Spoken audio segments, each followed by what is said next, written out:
You are now listening to Fighting for Your Life podcast. I am your host, Miguel Ramirez.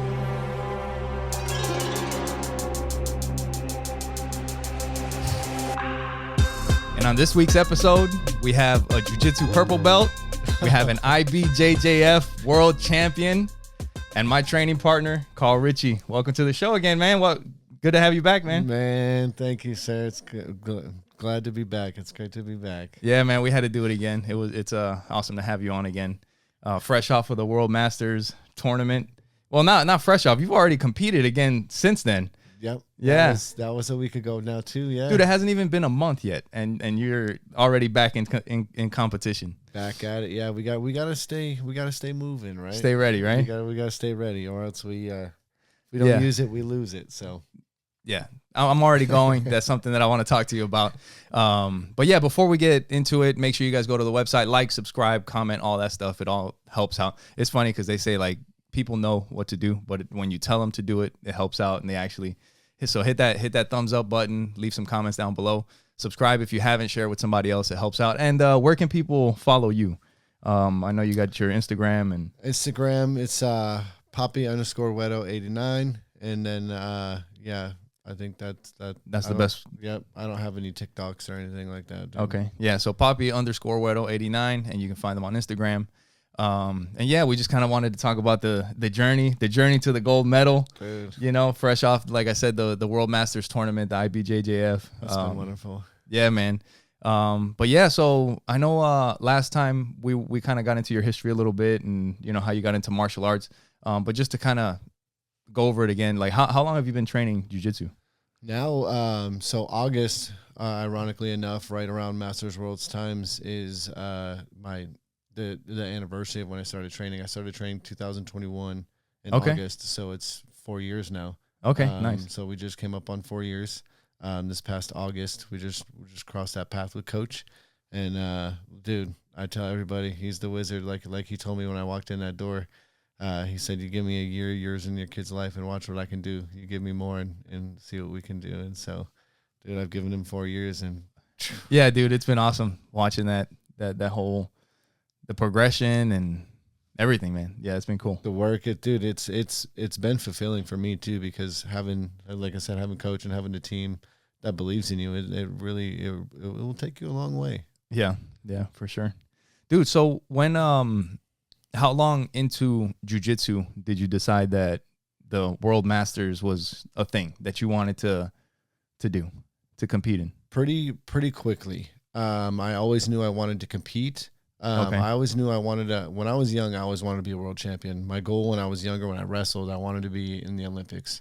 Okay. When I kind of moved out here and fell out of wrestling, I was like, I still want to kind of go on that path. I want to be a world champion. That's always been the goal.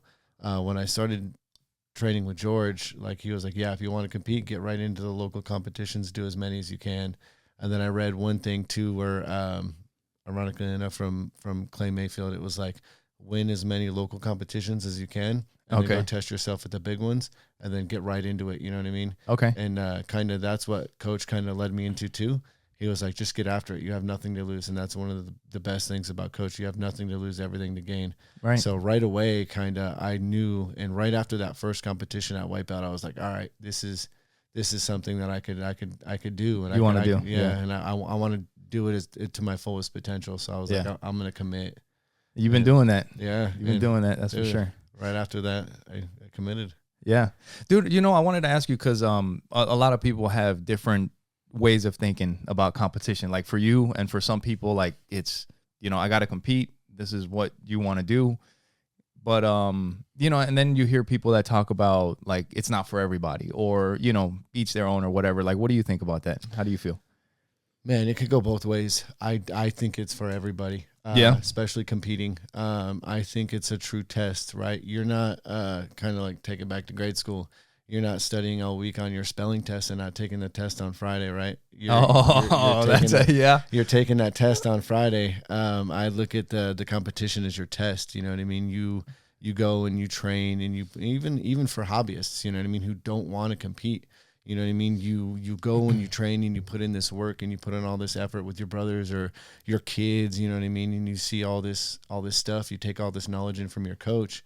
How do you know it really works unless you're putting it to the test? You know what I mean? When you're rolling with your buddies or at an open mat, you know what I mean? There's always that friendly, like, slap bump, you know what I mean? We're not going to rip unless you're going with some crazy kid, you know what I mean? Or whatever. Or a really good friend of yours. And then you do some messed up shit. Yeah. Nobody's really ripping on stuff. So when you're in that competition, it's a fight, you know what I mean? It's a jiu-jitsu match, but essentially it's a fight, dude. Like, somebody's trying to get that arm bar. Somebody's trying to choke you, you know what I mean? And they're not worried about hurting you or none of that. Yeah, they're not worried about what's going on. It's a different thing. Yeah, so it's really a test of, are you really retaining what you're learning? Yeah. Does your defense really work? Does your offense really work? Does your favorite takedown really work when you need it to? Right. Does your favorite submission really work when you need it to?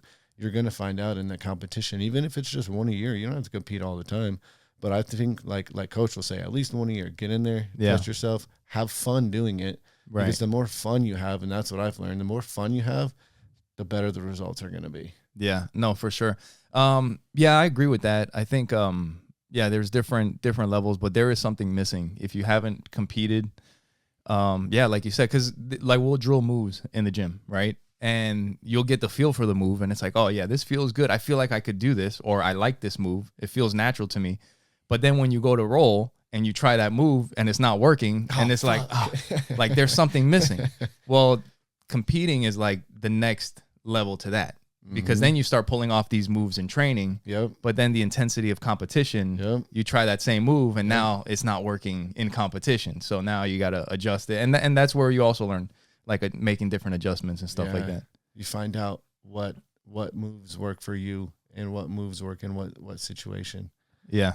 That's why I like the omoplata sweep, dude. That thing. Yeah. I've learned, and that's why I learned to like that move so much, was in competition, from throwing up triangles so much, missing a triangle, and look what's there, the omoplata sweep. Yeah. Okay. Chop that leg down. It's there, dude. Damn. That's cool. That's cool.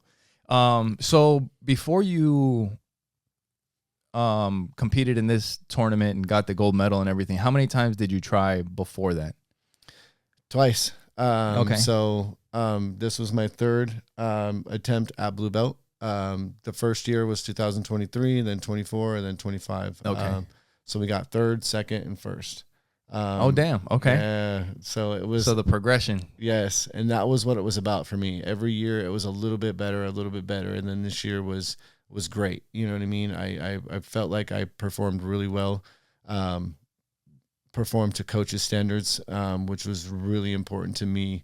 Focusing this whole year on being really technical, because those were the things that I lacked the 2 years prior, which is why I lost, because I lacked technical ability the first year in my defense. Second year, when I got second, I lacked technical ability in some of my passing or my sweeps or my positional ability to hold somebody or regain my position. So for somebody that might be a little bit newer, like what do you mean, like the technical ability? Like you weren't able, like in your defense and in your passing? Yes. To simplify it, I wasn't able to defend a choke the first year, tapped out, because I made a simple mistake of leaving my head in too far. Okay. Obviously, like the fundamentals. Yes. Yeah. If you leave your head too far in on a choke, you're going too far forward on a pass. You're gonna get choked. That's just the name of the game.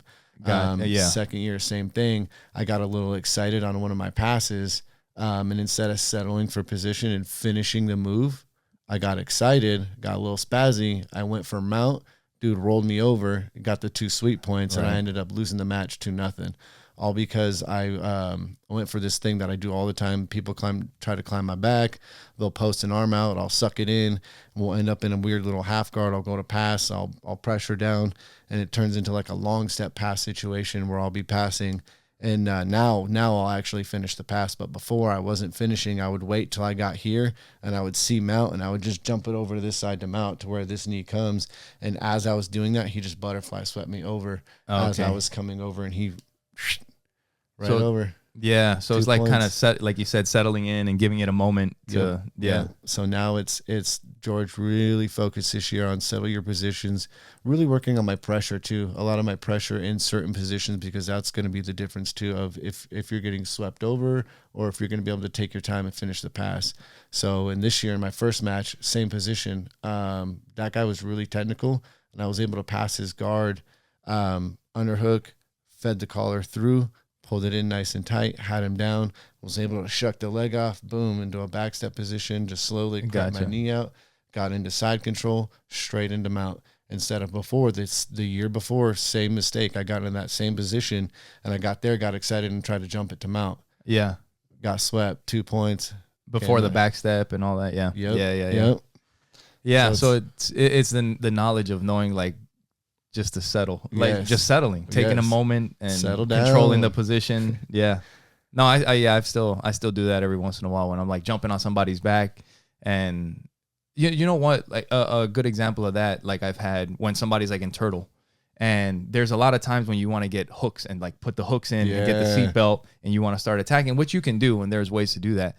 But there came like a moment where, you know, like sometimes things just start clicking, where instead I was like, I've always heard them say, just like pull them in your lap. Like instead of trying to get the hooks in and like just grab them, and like it's a much more like safer, or I mean, it's not like flashy or anything, but it's just like simple. Like just pull them in your lap and then get control that way, instead of trying to like, because as soon as you start getting the hooks in, they start, you know, getting up and bumping you off. Tripod, all that. That's what I wait for. So just knowing that, all right, just settle in and do something that you know is gonna work.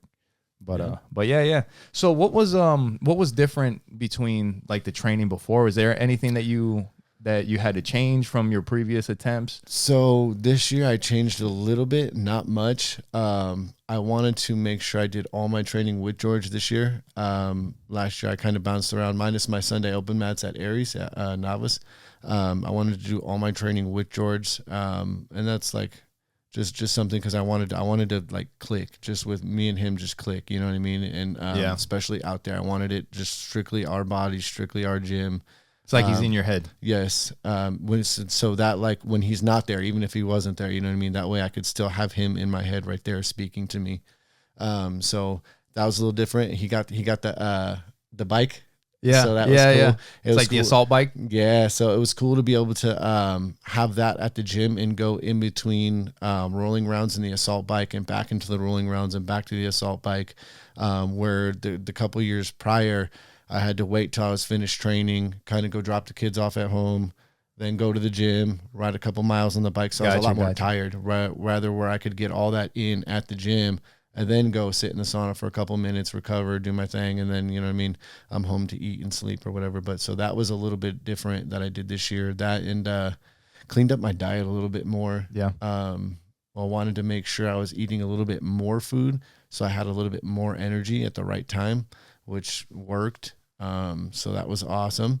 Yeah. So the couple of changes that I did make, it worked. It was for the better. It was good, man. Oh, and I took a couple more rest days throughout the year. I wanted to make sure, Coach, again, thank you, George. He's like, you need to make sure you're taking your rest days when you're injured or not competing injured, because that's one thing I did the couple of years prior. You pushed through it. I pushed through. If I was injured, that's how I loved every match that I had lost before, like, not to make excuses or anything, but I was in literally every match I was either sick or injured. My knees, elbows, I'm literally waking up the day of throwing up, and Coach was like, dude, don't do that to yourself. Like, why are you going to, I got to compete, dude. Like, I paid the money to compete. He's like, dude, just chill, man. Like, don't compete injured. Don't compete sick.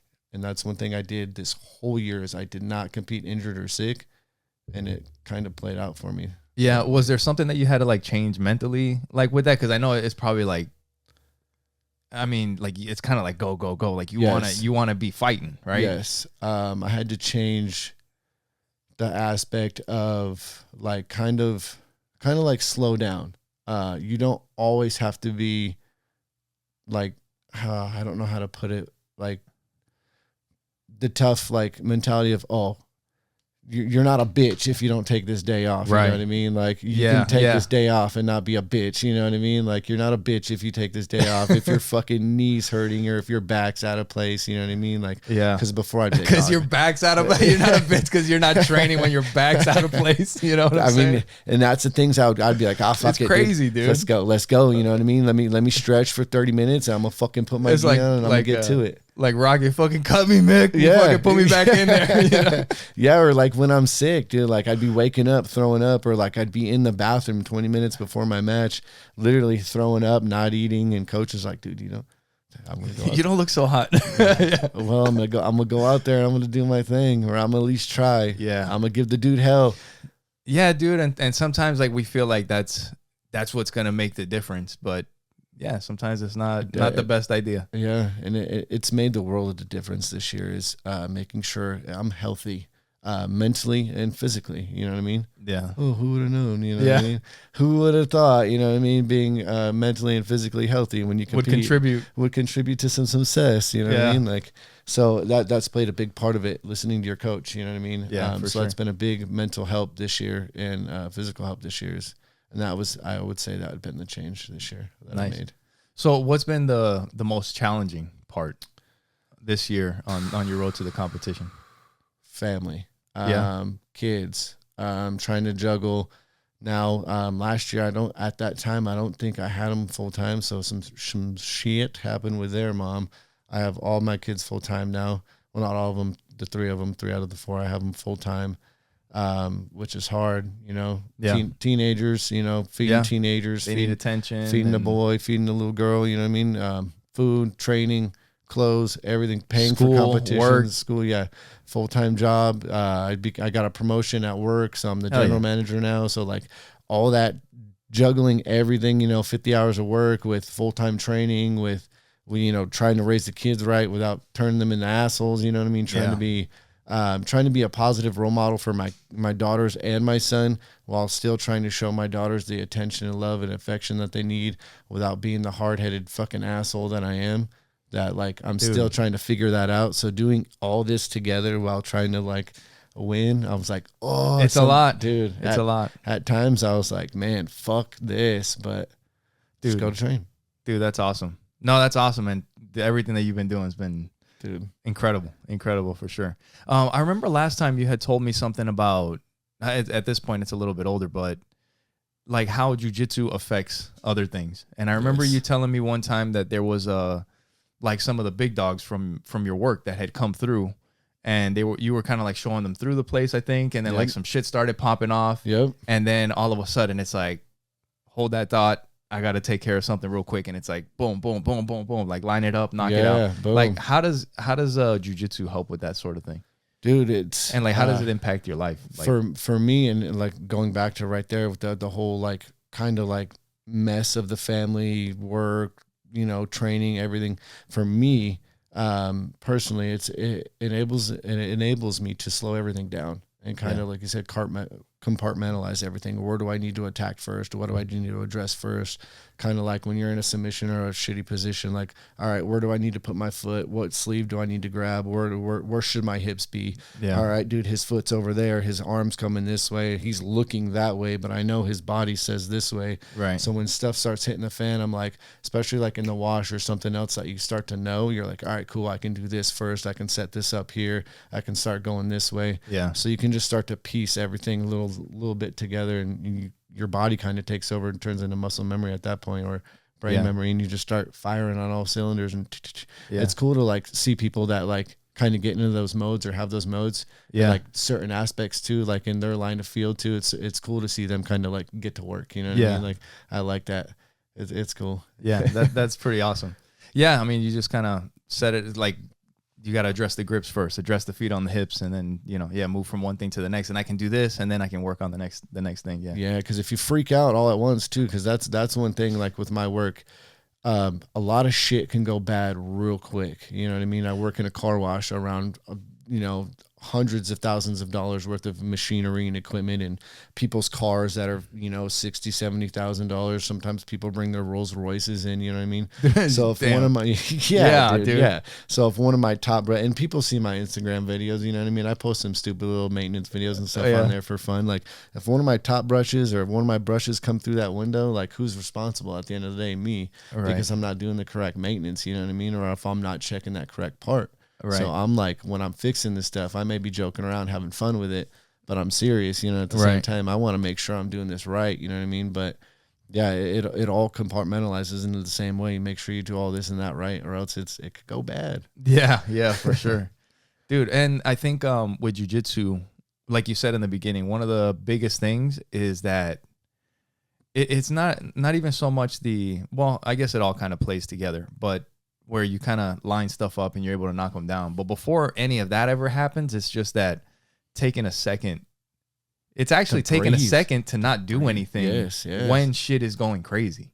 Yeah. Because like you said, for most people, and I mean, I could see like if you don't do anything like this, your probably natural reaction is to start freaking out. Like, oh my God, like this is going on, that's going on. And like for me at work, like there's so much shit going on. And a lot of times like fucking bam, email. I need this. And it's like, oh, hold on a second. All right. Who needs what? All right. Let's take a look at, all right, this one first, then the next one, then the next one, then the next one, line it up. And then before you know it, you're kind of working your way out of these situations, you know, just like jujitsu, you know?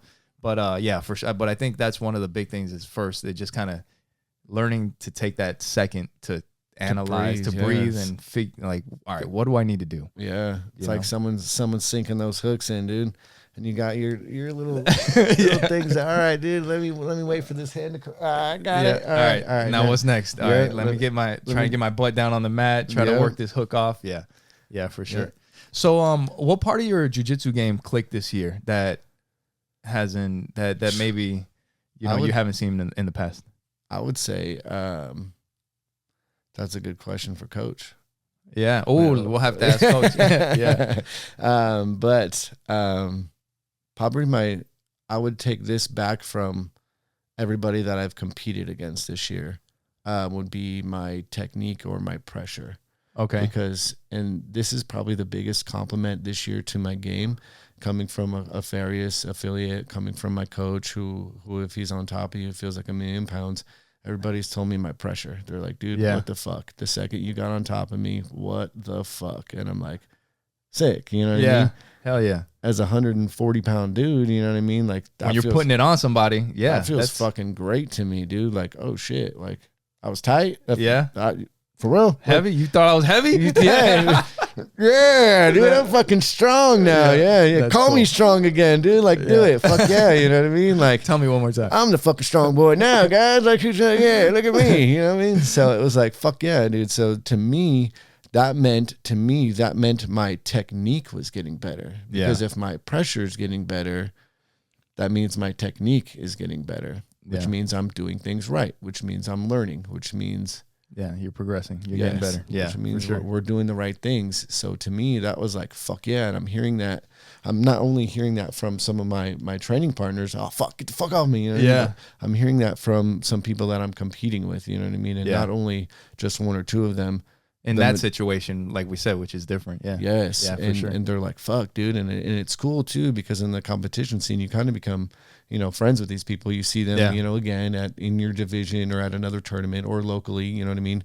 Which is very cool. So that to me has probably been the biggest compliment and progression and thing that I've learned this year. So throughout the last few years that you've been trying at this gold medal, was there at any point did you have like doubt or did you think about quitting at all or like, maybe I shouldn't, did that ever come through? Last year after I lost, I was like, fuck this, man. Like, and I had that feeling a few times after Worlds when I lost. I was like, fuck, man, is this going to be worth it? Cause Moms had just died and I was like, fuck, dude, am I going to be able to keep doing this? You know what I mean? Am I going to be able to keep coming out here? And then again, I think it was shortly after I was on the podcast, I had lost a fight to win match. Okay. Again, fucking sick and injured, probably shouldn't have competed. But I felt good enough to where I was like, I fucking compete, and I competed against a killer, you know what I mean?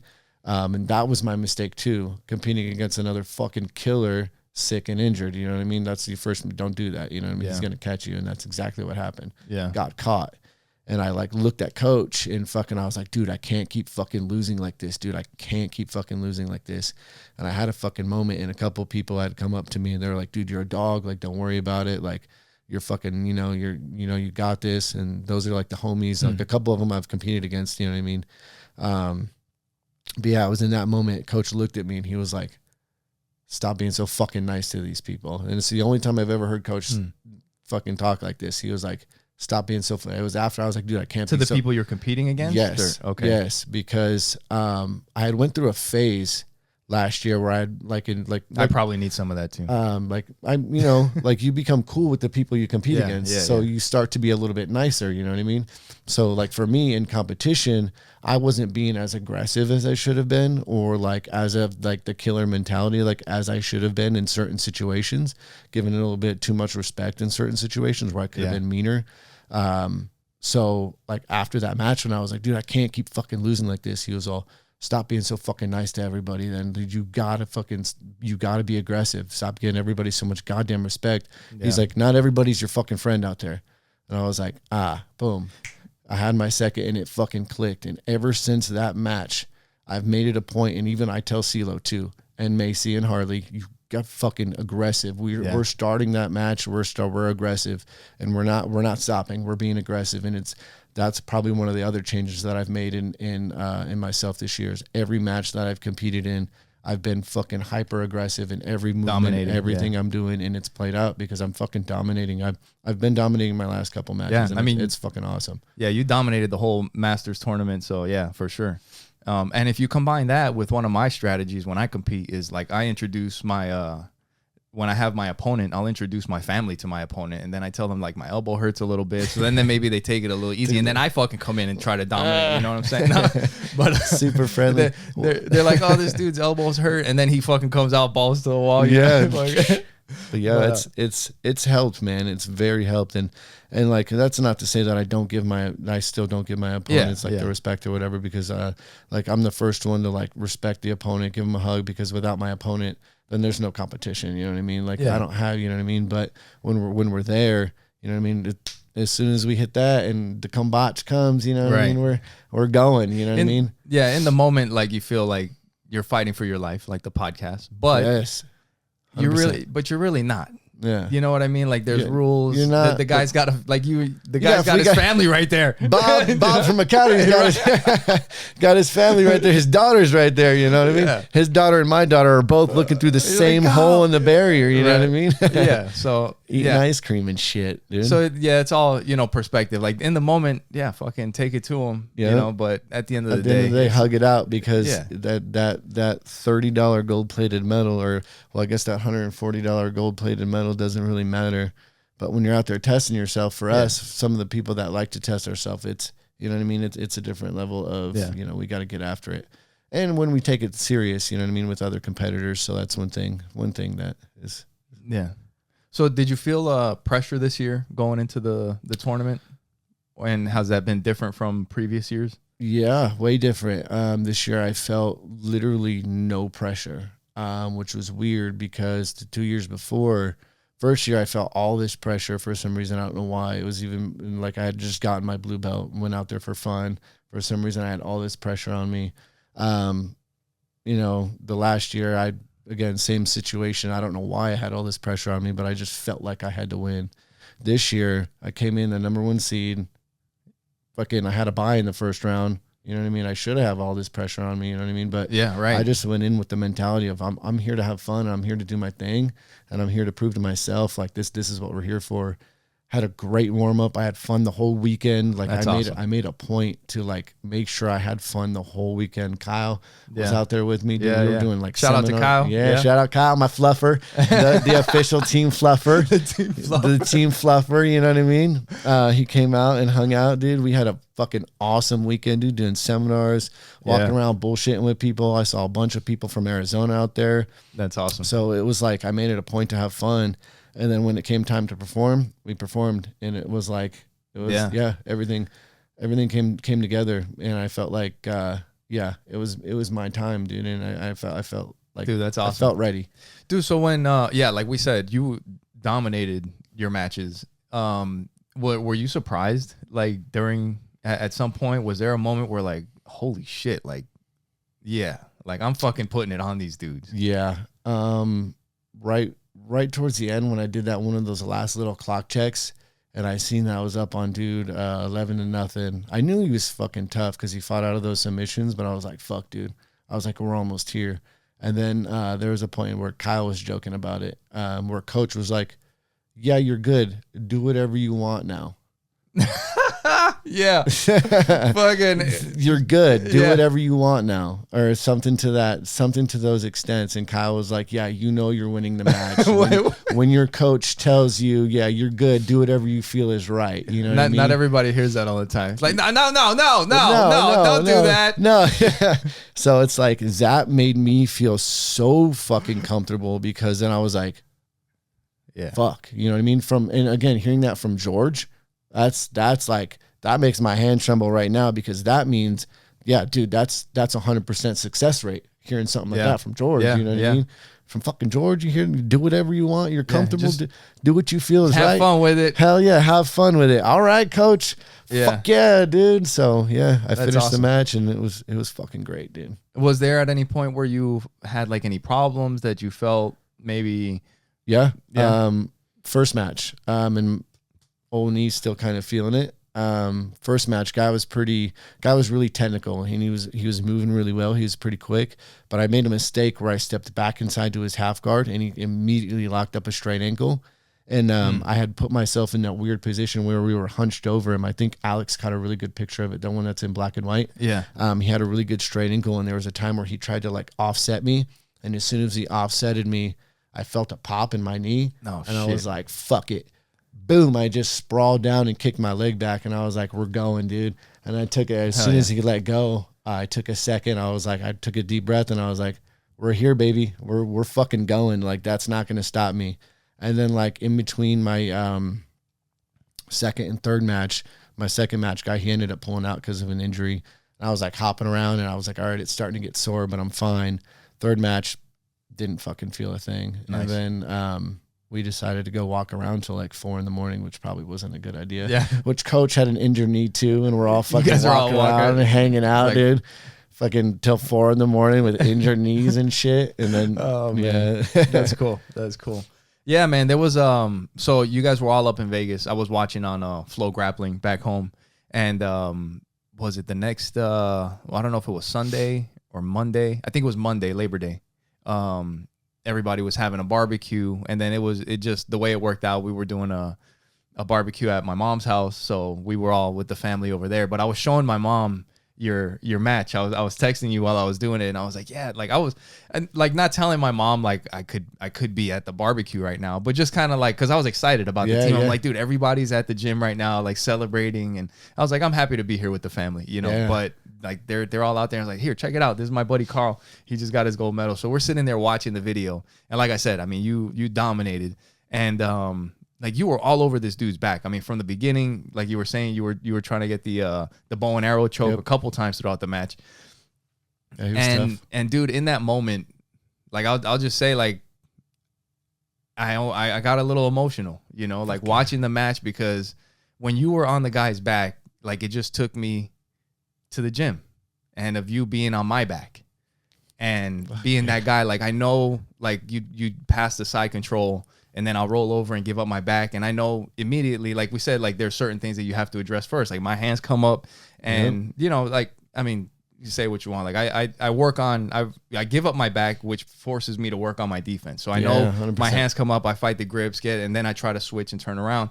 And I just, knowing that we had been there so many times, and then you were fucking putting it on this dude in that position. And I was like, you know, in a small way, there's a contribution to, you know, to the medal small way, and all that. So a gigantic that was way. That was pretty cool. Yeah, it was awesome. Yeah, you contributed not a small way, my friend, a huge, gigantic way. Yeah, and it's awesome to, you know, like watching your training partners do their thing, and it's pretty cool.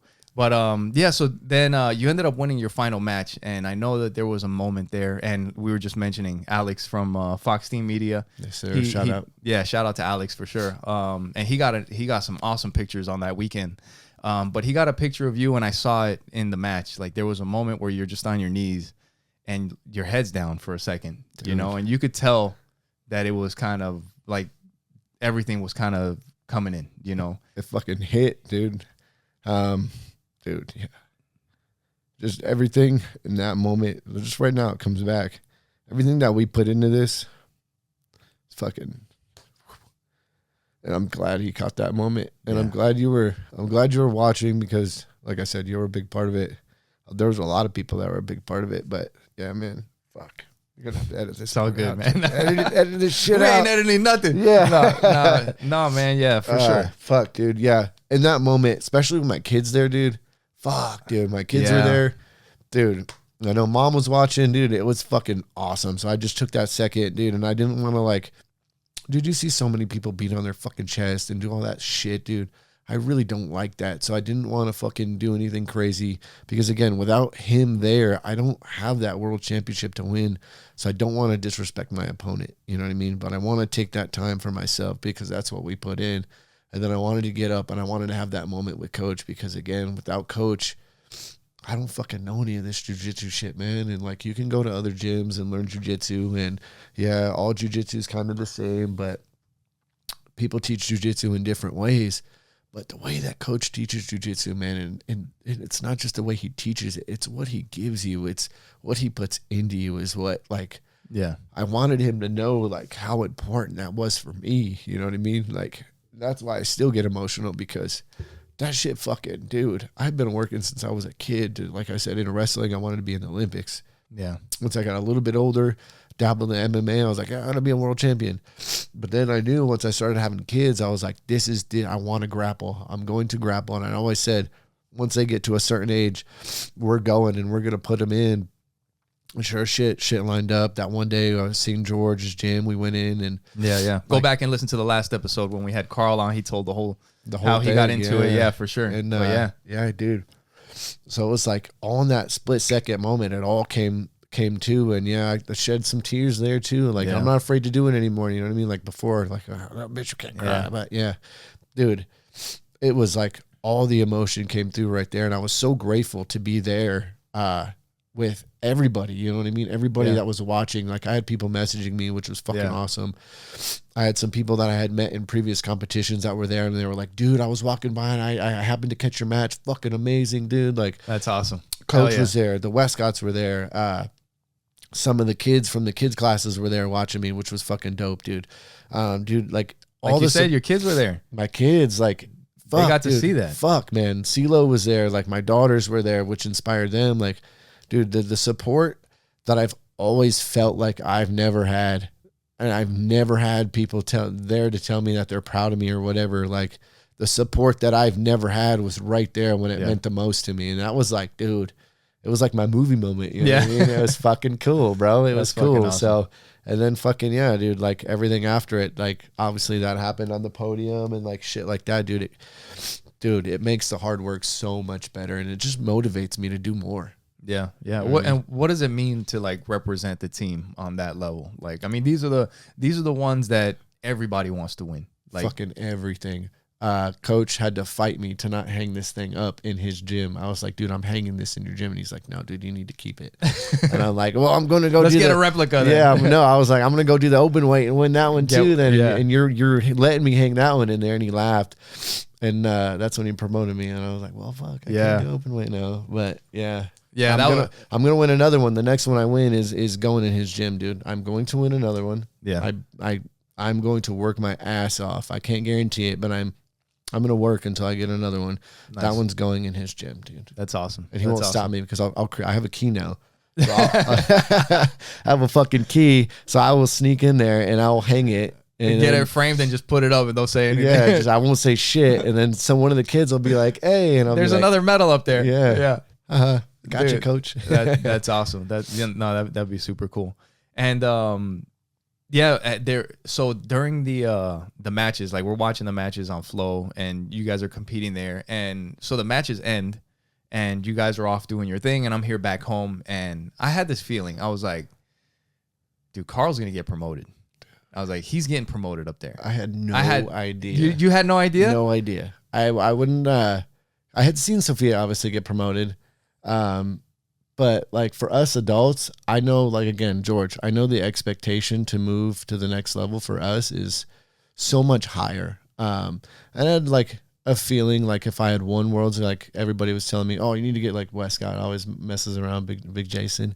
Yeah. Like, oh, you're sandbagging. But we like to be as technically sound as we can before we move to the next level. Same thing like with the kids. You want them to be as technically sound as they can before you just throw them off to the next level. So I knew, like, I had kind of a feeling. I had no idea what would happen at Worlds, you know what I mean? Yeah. On the podium, like, fuck yeah. But Dude, that was pretty sick. I kind of had a feeling it was coming soon. I thought it would come in December because I had told him I wanted to go win Worlds and then Nogi Worlds. Yeah. And I was like kind of joking, don't fucking promote me until I win both. You're not allowed to, you know what I mean? But when I seen him like kind of walk up, I was like, oh shit. yeah, it's like, happening. Oh fuck. And then it happened, you know, like, dude, obviously Melissa was there screaming, and shout out to Nate, dude, and Alex for getting pictures of that. And Nate got from Kid Sponsor, he got a video of it, and I have that video.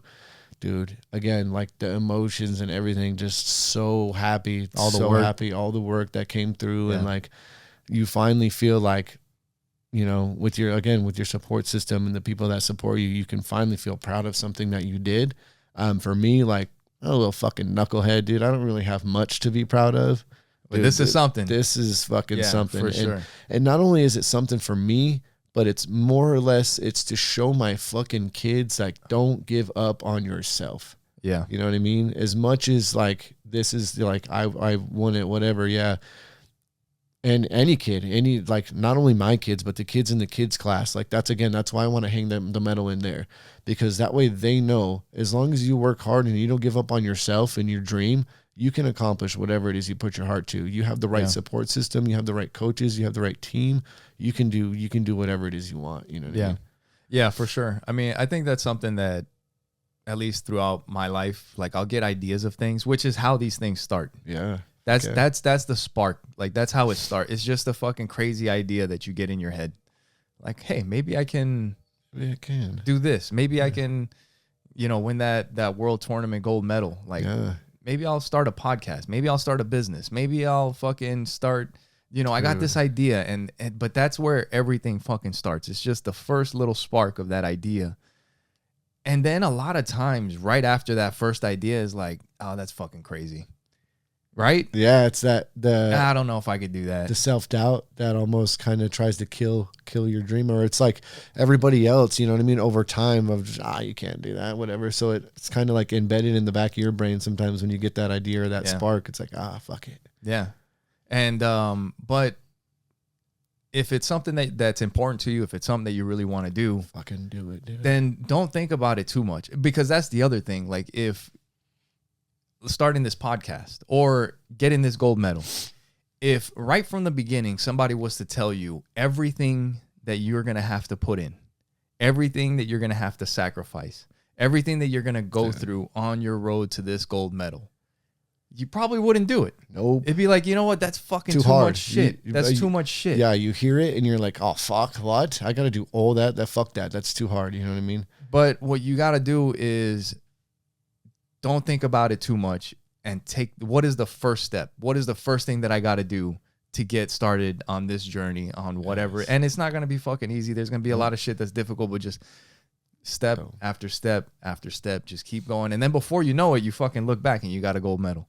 Yes, 100%, dude. And you're on your way to doing whatever it is you want. Yeah. Or getting, dude, like, I've seen so many people, like, not even just jiu-jitsu, but like you said, step by step, getting to where they want to go and accomplishing something, or running a marathon or whatever it is that they're doing, you know what I mean? And they get there by it's that mentality. Like, you can't give up on yourself. Yeah. Don't do it. You know what I mean? Like, don't let the self-doubt or other people's doubt or like other people's like thought of you keep you from doing in your heart what you know you can do. Because I've had that on my journey too. Like, a couple of people, oh, you got a fucking ego, man, or you're fucking this or you're that. And You know what I mean? Like, fuck, do I? You know what I mean? Like, do I? No, fuck that. You know what I mean? It's just, I refuse to give up on myself. Yeah. I refuse not to believe in myself. That's more of I think a reflection on themselves. Yeah. You know, I mean, maybe they're reading something into it that isn't really there, but yeah, I mean, I think sometimes we don't give ourselves enough credit, or like we don't think that that's possible for us. Yeah. You don't realize like what you're capable of. And the thing is that when you do something like this and you start doing other thing and little by little, it's like, holy shit. Like at a certain point, you get to the point where now it's, I wonder what else I could do.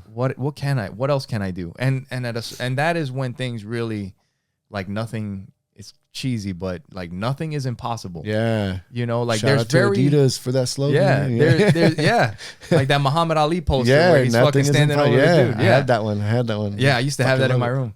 But it's nothing like is just impossible, dude. Step by step, dude. 100%. And there's no way to get that mentality. Like if you really think about it, like you are gonna fail. Mm-hmm. And there's no way to like really solidify that mentality without fucking fail. Like you said earlier, like I can't keep going on like this and failing over and over and over again. And then when you finally get it, you're like, okay, maybe like it wasn't like failure was bad. Like that's part of this fucking thing. Failure teaches you what you need to know to succeed. You know? There is no way that you get there without going through all that stuff. Failure teaches you what you need to know to succeed 100%. Yeah. So another thing that I wanted to mention too was your boy, CeeLo. CeeLo competed. My man. Your man. CeeLo competed also in the world tournaments, and he did amazing. Can you like share, was there any moments that you guys shared during your competition, during his competition? Yeah. Obviously like with him competing, like we train, obviously I have him full time now. It's not something that like we split time with. So he trains with us, and my daughters too. He trains with me 6 days a week, and he'll go with me down to Paul Nava's at the open mats. He'll go down to areas with me and train with as many people as he can. He's got a couple little buddies down there that he trains with. So he's getting as much mat time in as he can too. And it's like, he's replicating what he sees me do. And it's funny because that's awesome. It's hilarious because I see him put in the mat time or trying to do certain things like with his diet. This time it was really cool to see him take his diet seriously. Like with school, he was sending he's in middle school now, so he was like sending me pictures of like the food, and he's like, oh, they had this option or this option, and I chose this one because it had more protein and it had the fruit. He's trying. He's really So it was like putting in the effort. Yes, it was, and it showed because from last year when I took him to this year. He did worlds better, you know what I mean? He got submitted in the first round, like 13 seconds. This year he took second. Yeah. You know what I mean? So it was great being able to share that, you know what I mean? And train with him and prepare with him, eat with him, you know what I mean? Like I took him through everything that I did, he did, you know what I mean? And that's why I wanted to make sure I was eating the right foods at the right times and doing the right things, because I had to set the right examples. That way he could compete and feel good. You know what I mean? I can't be the bad example. So yeah. And he did wonderful too. And like one thing I wanted to work on him, and coach really wanted to work on with him was his listening, and really like listening this year. And it paid off. He really listened when he was competing, and he did fucking great, man. He looked good out there. Yeah, he faced the killer awesome in the final, but he did great. Yeah. No, he had a great final match too. He ended up losing his last match, but he dominated the first matches that he had.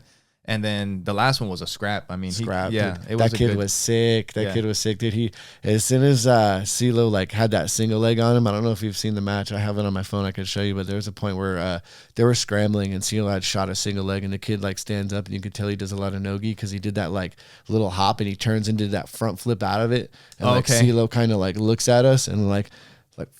Fuck. Like, I have to go check it out. Like, it's like that split second thing where you could tell he's like, fuck.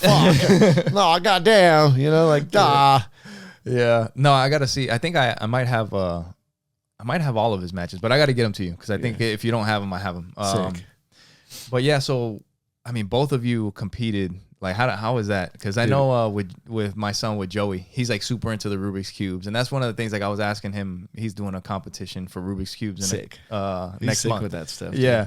And I know he loves it and he's passionate about it. And, you know, he was teaching me some stuff. So I was like, you know, it'd be kind of cool like maybe me and him compete together in one of his tournaments. So I'm working on it so that I can try to get fast enough so I don't get disqualified. Yeah, because you got to do it under a certain time. Yeah, or else you're out and you get 5 tries or whatever. But I think it would be like a cool illegal moment, submission. Right? Yeah, it'd be like a cool moment for both of us to compete at the same time. And you guys did that in World Masters at the Masters tournament. So how was that?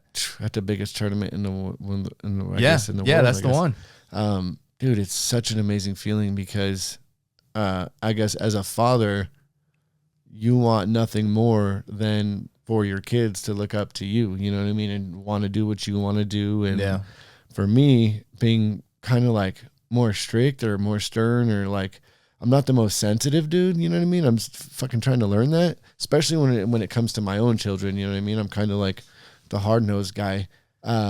For something like that, for them to like look up to me and want to do what I do and like want to make me proud and make coach proud in the same sense, for us to both go out there and like step in front of everybody and compete with his sisters there and with me there, coach and friends, family. It's such a rewarding feeling.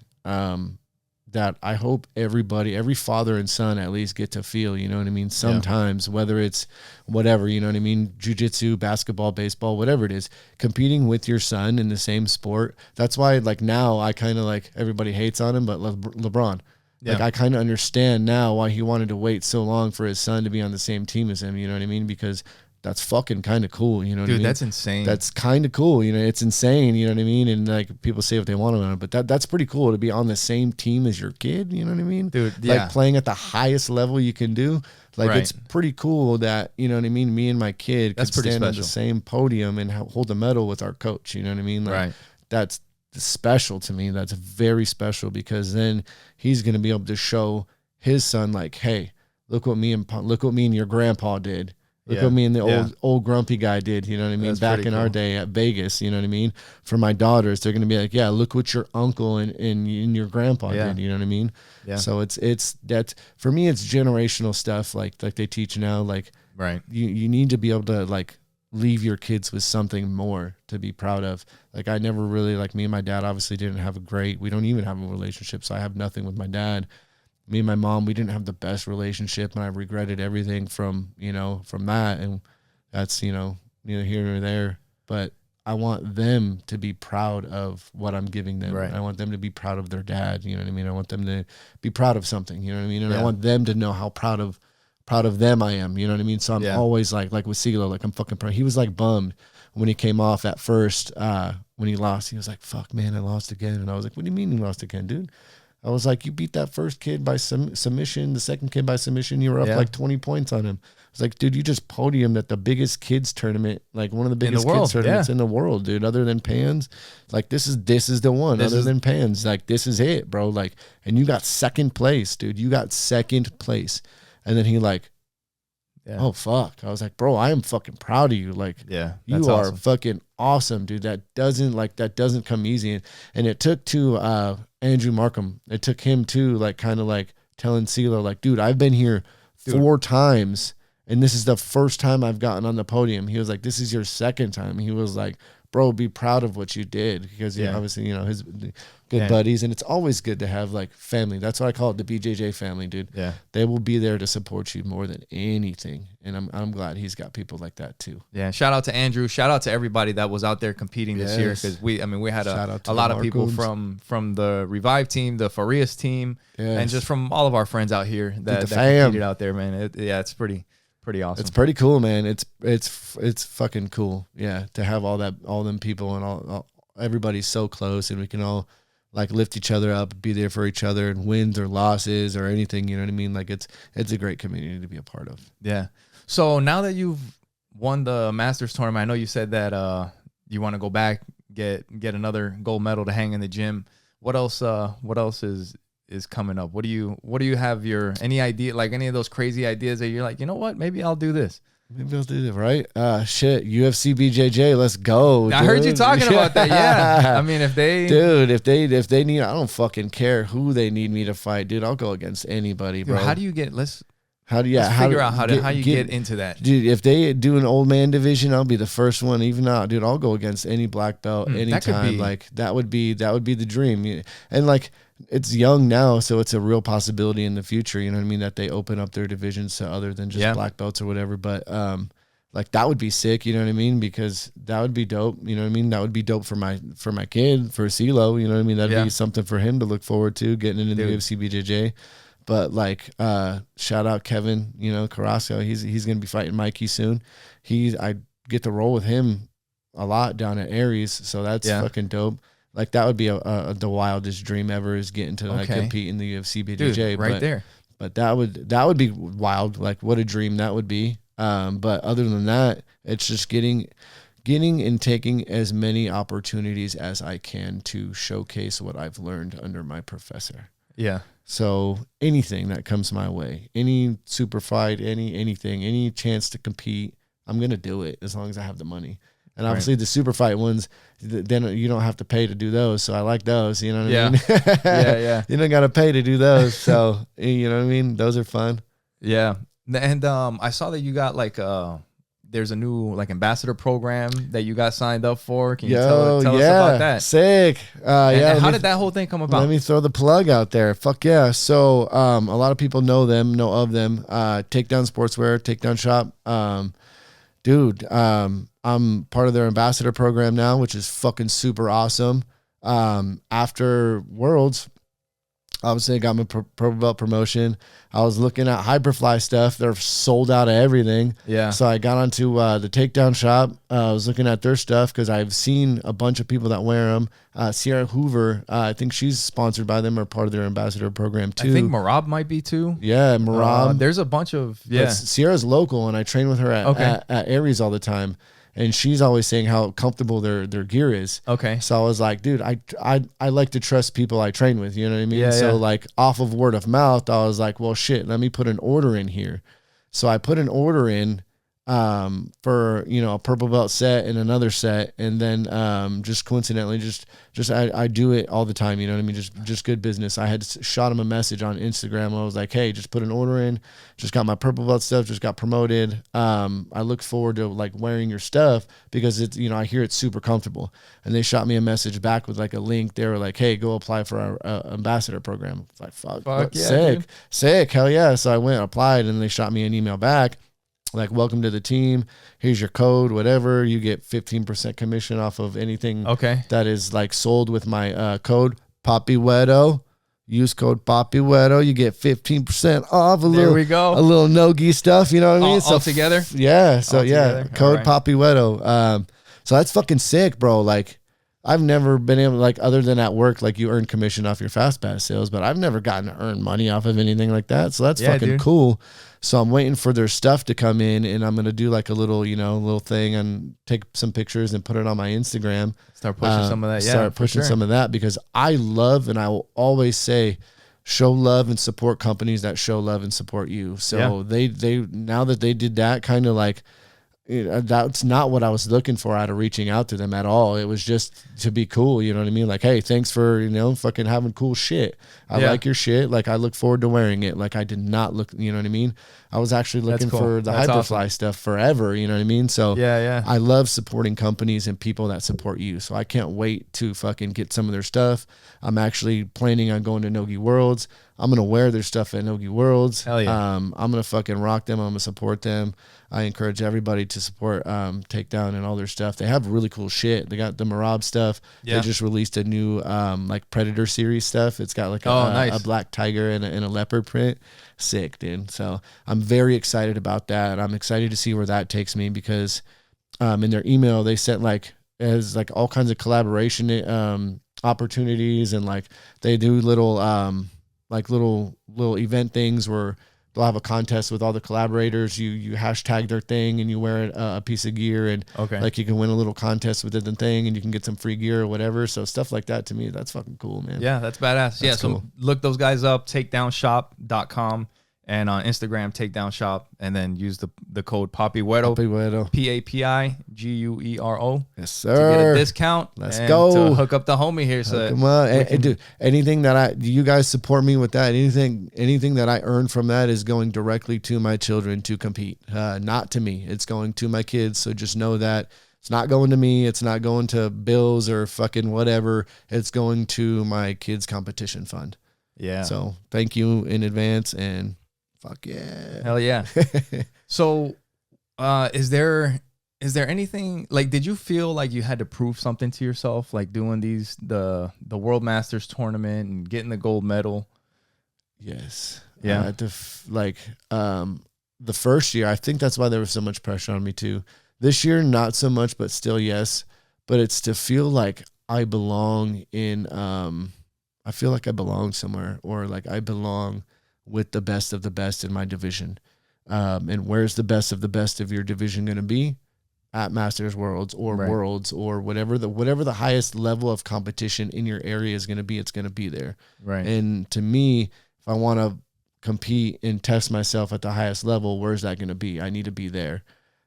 So yeah, that would be the one thing that it would be to feel like I belong. I want to feel like I belong, and I'm like, what I'm doing is worth something again. Like I keep going back to that, dude, because growing up, again, if you don't have that, it's something that gets embedded in the back of your head. You want to feel like you're worth something. So to me, jiu-jitsu is like, it's my reward to myself that makes me feel like I'm doing something right. Yeah, for sure.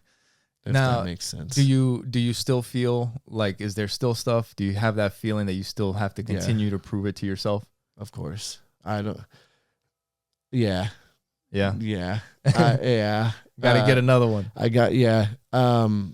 For me, I don't think it's going to stop. And that's what I realized after I won that. I don't know if that's like the competitor mentality in me or what it is, but I don't think it's going to stop until I know my kids are kind of like set up. They're successful. They have, hey, there we go, baby. That's what it's for. That's what it's all about. It's not going to stop until my kids have some of those, until I have one of those for the gym, until, you know what I mean? I have, my kids have their own gym, or I have my own gym all under George. Like, I have all these new goals and all these new doors that just opened up. You know what I mean? So it's like, yeah, you never know where the path is going to take you, but I don't think it can stop. And for me, like, going back to feeling like maybe it'll stop once my kids are old enough and I hear it from them or something, that like, hey, you're fucking good, like, you're good, you know what I mean? Yeah. Like, or their kids or something. But for me, I just feel that constant need to, I guess, prove myself to a level that it's not going to stop making me working harder than anybody else. Yeah, dude, that's awesome. And I think once, later on, there's things change, there's a transition, and like, I can just see it, because I can't remember when. It might've been at some point, like, traveling. There was something that happened when I would travel. Like, for those of you that listen, like, I travel a lot and I try to visit different places. But beautiful it was places, all the beautiful awesome places, dude. Fuck yeah. But it was one of these where it might've been a tough training session at some foreign gym. And then, like, talking to the people, meeting the people, and just like you get to know people. Yeah. And it's just an awesome feeling after you've been fighting, a few rounds with people. And I was just like, yeah, I think I don't see myself not, like, as hard as this fucking thing is, I don't see myself not doing this. Like, I have to continue doing this forever. And then when you continue thinking about that, it's like, well, my body's might not hold up forever. And I may not be able to do this. Like, I'll get slower, and that's just like the natural progression of things. And then it's like, and then what? Because obviously, eventually you'll get to black belt. We'll get to black belt. And then it's like, well, when you can't do it the way you used to do it before, what do you do then? You give it to somebody else. You give it to somebody else, and that's another cool part of the journey, which, I mean, I'm not like rushing to get into any of that stuff, but yeah, I mean, and it also happens along the way, along the way, we help out the other people that are coming up and showing our other training partners and stuff. So going off of that, that's, I might get emotional saying it, but going back to Coach George, professor, something he told me after we were fucking, dude, kicking each other's ass one night after one of our hard training sessions, dude. Just going at it. Me and him go at it. I love it, dude. And he knows not to fucking take it easy on me, which I love too. But we were talking about his back surgery, dude, and him competing at Worlds. And he said something like just quick and swift to me. He was like, "Yeah, I can't do it like I used to. That's why I give it to you." And he like patted me on my leg. I was like, "Fuck." I was like, "Fuck." That's cool. Like, fuck. Like me, like, and Sophia too. I know he puts so much into that girl, dude. She's gonna be a world fucking champion. I love training with her. Yeah. She's fucking so dope. Shout out to the Westcotts. Shout out to the fucking Westcotts, dude. But like when he said that, he was like, "That's why I give it to you and you guys." Like I know, like, fuck, man, that meant so much to me, dude. Because I know how much it means to him. Because that motherfucker was so goddamn good, like so good. Like dude, he is, and I'll tell everybody, he is world-class level, dude. Like, if, like, oh man, in the worlds of what ifs, dude. Like, if he could have kept his back healthy, everything like injury free, like I have no doubt he'd be a world champion right now too, like 100% world champion. Like just the knowledge alone that he has and the technical abilities he has to be able to break things down, and like how slowly he can break everything down. Like you hear him like coaching me, it's like a fucking video game, right? It's so cool, calm and controlled. Like he's so knowledgeable about everything in jiu-jitsu. Like to me, when he loses, it's such a shock to me. You know what I mean? Yeah, but that's why it motivates me too, because he's not afraid to fucking lose and make a mistake. He's not afraid to make that mistake. He's putting himself out there. Yeah. 9 times out of 10 he's competing too. He's usually competing 2 weight divisions up. So there's that. But he's not afraid to put himself out there and make mistakes, because if we don't make mistakes, we don't learn. Right. If we don't learn, we don't get better. If we don't get better, we're not progressing. You know what I mean? So again, fucking that man is just fucking brilliant, dude, on every little aspect of the thing. So that was really fucking cool when he told me that. So it's like going back into it again in the future. That's my goal. I want to give it back to my kids, back to the kids that I see struggling in training. Maybe the kid that's not so athletic, or the kid that's struggling, dude. I like pulling him aside, you know what I mean, and teaching him that little move, and then watching him go hit that armbar on the other kid, or the kid that's always hitting submissions on kid. You take that other kid aside and teach him something a little special. Hey, when they do this, you try this out. Remember to break this grip, grab this. Dude, and you see that kid catch it, dude, and it's like, fuck yeah, dude. So you catch your little bug, you know what I mean? Or like, yeah, dude, you give it back. You give it back. Give it back to somebody else, dude. Always. Yeah, that's been one of the coolest things about the whole jiu-jitsu journey. And like I said, traveling to different places. Like there's things that I'll do sometimes that I remember. I'm like, oh, I picked that up in Huntington Beach. I picked that from Coach Ricardo. Yeah. I picked this up, in Arcadia in California or something. Like there's just, it's like just all these different things that kind of come together, and it sticks with you. Yes, it will, and it's beautiful sharing it, dude. I love sharing knowledge with people. Anybody that I like, and I hope like, doesn't sound like whatever arrogant or whatever, but anybody that I roll with, and they're like, "Oh, dude, how the fuck did you do that?" Or how the fuck did you get me there? Yeah, I'm like, "Oh, cool. Well, let me fucking show you." Like, right, Coach George. Like, fuck yeah, let me show you what Coach George showed me. Like, my coach is a fucking wizard. Like the way I break grips when people grab my pants. Like I've had a few people like ask me like, what the fuck? What the fuck? How'd you do that? What was that? Like, let me show you. Do you know what I mean? Like this is why. Or when somebody makes a mistake 3 or 4 times in a row, I'm like, hey, let me show you why I keep hitting you with this. You know what I mean? Like, let me show you how, you know what I mean? Or whatever. Right. Like it's giving back. Like, let me help you get better in this roll. That way, the next time we roll, I don't hit you with that. And then we progress. We keep it moving. Yeah. It's fucking awesome. Giving back is fucking awesome, dude. It's dope. Yeah. No, it's an awesome feeling for sure. And last thing before we get out of here, the name of the show. Cruise through it, huh? It's been an hour. Dude, let's go another one. Yeah. Let's do it like a Joe Rogan 3-4 hour podcast. Yeah, dude, for real. Yeah, so the name of the show is Fighting for Your Life. And I mean, you fought for so many different things. And when you hear fighting for your life, what is that? What do you think? How does that apply to you? And maybe in life, in your competitions, like what goes through your mind when you hear the words fighting for your life? Man, everything. Kids. You fight for everything that you believe in. I think I said the same thing last time. Yeah. Fight for everything that you believe in because you're worth it, dude. Everything that you believe in, everything that you believe in yourself, you're fucking worth it, dude. Even if you don't have anybody telling you that you're worth it, dude, you're fucking worth it. You're worth everything you believe in. Just go out there and work for it. You're worth everything you believe in. You just have to fucking do the work. Yeah. That's one thing that I've learned too. You just have to fucking put in the work. As long as you're willing to put in the work. Yeah. Yeah, for sure. That's awesome. No, and sometimes for some people, like when you join something like jiu-jitsu, like people are in all different walks of life, and maybe some people don't have the confidence. And if you have to steal the confidence that somebody else has in you when somebody else tells you that you can do it and you don't believe it in yourself, just believe that they know what they're talking about. Yes. For until you find that belief in yourself, just use their belief that they have in you and just keep taking those steps. Yes. Like one by one, little by little, until you're looking back at the gold medal. You know? Dude. But bro, I mean, I couldn't be happier for you. Like I said, I was fucking going nuts watching Flow Grappling back home. I know the team is super proud of you. We're all proud of you, man. And I'm proud to represent that team. Yeah. That fucking little gym, dude. Shout out Revive Jiu-Jitsu, Apache Junction, Arizona. Yeah, definitely. Everybody drop in, come get a round in, come get some training in. Coach offers, we do no drop-in fees, so come see us. We do open mats on Saturday, Friday, no gis.